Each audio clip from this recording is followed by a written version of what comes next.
Power struggle passion, why some people fight the love they crave.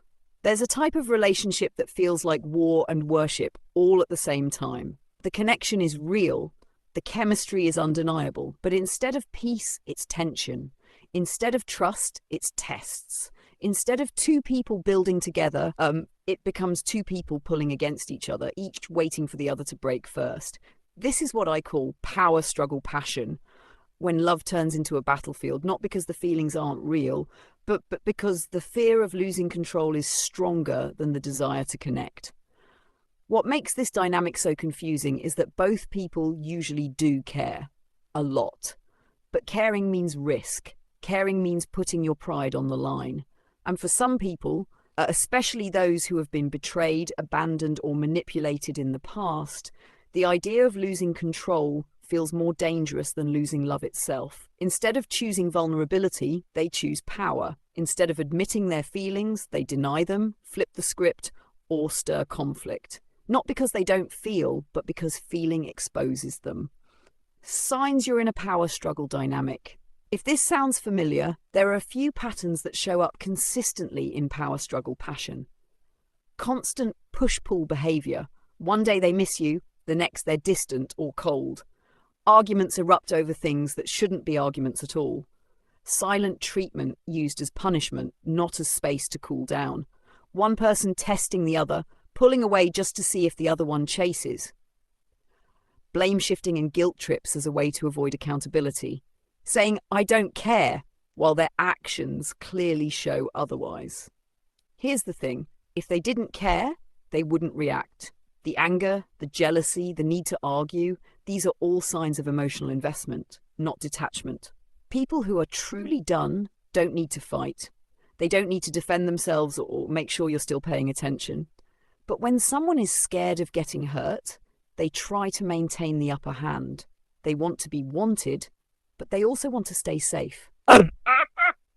Why power struggles happen? Power struggles often come from past wounds that were never fully healed.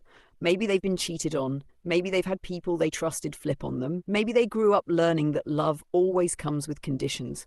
So now they believe whoever cares less wins. Whoever shows emotion first loses. Whoever chases gives up their power. What they don't realize is that this way of thinking kills real love before it ever has a chance to grow. Because true love doesn't survive in competition. Love isn't about keeping score. It's about building safety, not playing games. How to break the cycle. If you find yourself in a power struggle relationship, the worst thing you can do is chase harder or argue louder. That only feeds the game. The only way to shift this dynamic is to hold your ground and stop playing the role they expect from you. Stay calm. Name the behavior without reacting emotionally to it. Stop rewarding emotional manipulation. Don't feed the cycle by chasing validation.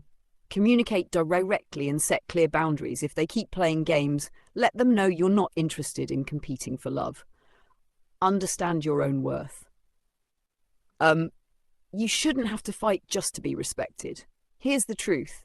The scariest thing for someone who plays these control games isn't losing you. It's facing their own fear of being truly loved. Because real love requires surrendering the need to control the outcome. So the question becomes, are you really in love with this person? Or are you just stuck fighting for a connection that only works when you lose yourself?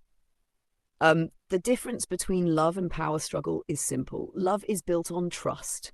Power struggle is built on fear. The choice is yours. This was written by J.P. Mack.